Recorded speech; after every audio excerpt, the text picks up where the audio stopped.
Yeah, they say if you want something done right, you gotta do it yourself. Freaking true about everything, man. Especially today, these trades. This is what pisses me off. Here's my caulk job that I did.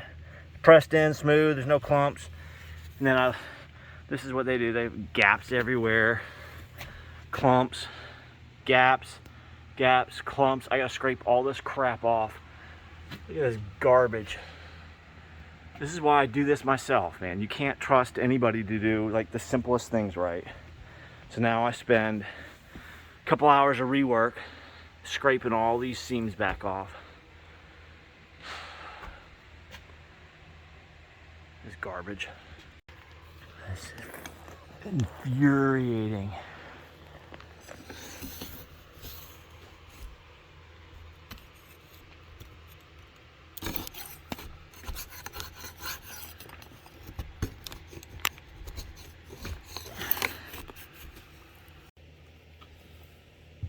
So one of the things I'm most proud about is doing all this work myself, or mostly myself.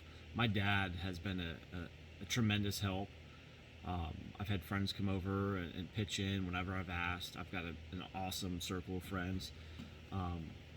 But for the most part, done everything ourselves. And I've only subbed out a few trades, and here I am. I'm basically 0 for 1 on contracted trades so far. Or maybe I'm batting 500. The concrete company, I use Coffee Concrete. They were amazing. They did a great job. But the first trade that I've subbed out has been the insulation. Really, the only two things I said I would sub out were the insulation and the drywall. It's not worth the time. Like, those crews could just knock it out so much faster. But one of the things they've done is air sealed. So you can see how, I'll show you up close, but like all of these are double studs. Like all these studs in this wall, it's a 22 feet or something like that, 24 feet to the ceiling. So those are all double 20-foot 2x6s, but they did what was called the air seal package. So they come through and they caulk in between. But this is the prime example of like how you don't air seal. So I'm going to show you what that looks like. So in between all these cripples, jacks, and kings, and all these other double studs, they're supposed to caulk and get rid of the air gaps. But this crew, I'm just not very happy with how they did it. One, they left air gaps. It's just pointless, a waste of caulk.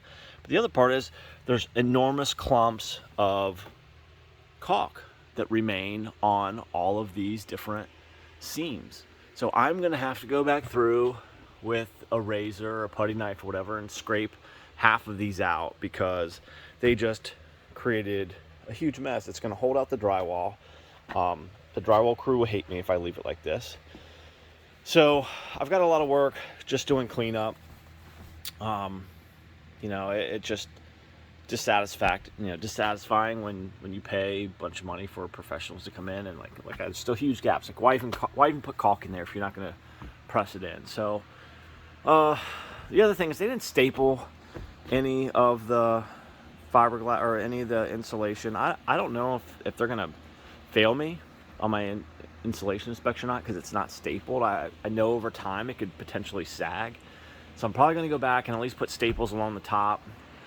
The ceiling battens, for the most part, look pretty good. They did use some staples, but there's also sections that look like they're about ready to fall out. So I'm going to have to go up there again and staple because it's going to hold the drywall down.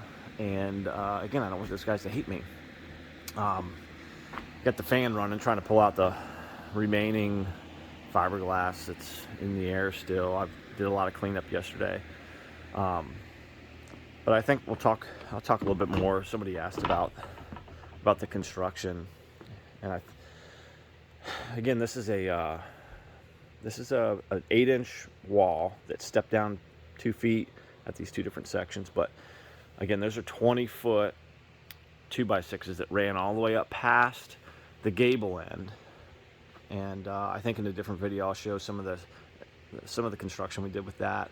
I didn't know how to get exact measurements if I didn't run it all the way up to the top. So in fact, this wall actually framed out this top part just so we could tie the walls together, set the gable ends, and then I had to cut the top plate and run studs all the way up so it didn't create a hinge.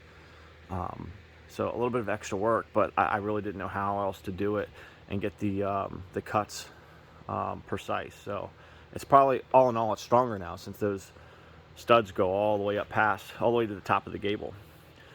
But anyhow, now working on the trim around the windows to make sure that I've got them all trimmed out for the drywall guys. One thing that my dad and I didn't agree on was how much space to leave between the rough opening, and we ended up making the rough openings too big.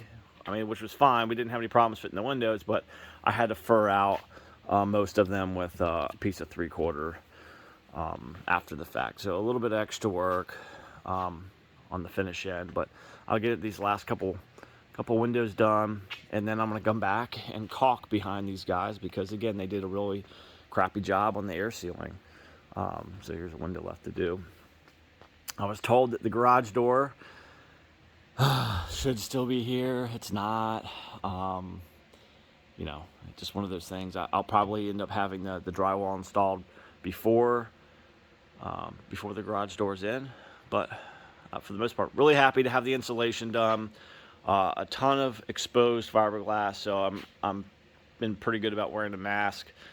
And all I'm, just really waiting for the electric to hook up, and then get the drywall enclosed. I don't want to put the drywall on until I've got the electric hooked up, make sure all my circuits are good, just in case I've got to redo any wiring. It would just be ridiculous to have to cut it into brand new drywall. So that's the update on the insulation, and I would say that's not how you air seal. They should have caulked that stuff, spread it in with either a putty knife or their hands or whatever. It looks like they started in a couple places, but never finished. So again, I'm gonna have to get up on a 20-foot ladder and make sure that I don't have caulk holding out any of these seams, and of course fill in all the air gaps that they left. I mean, it's kind of pointless. Anyhow, thanks for watching.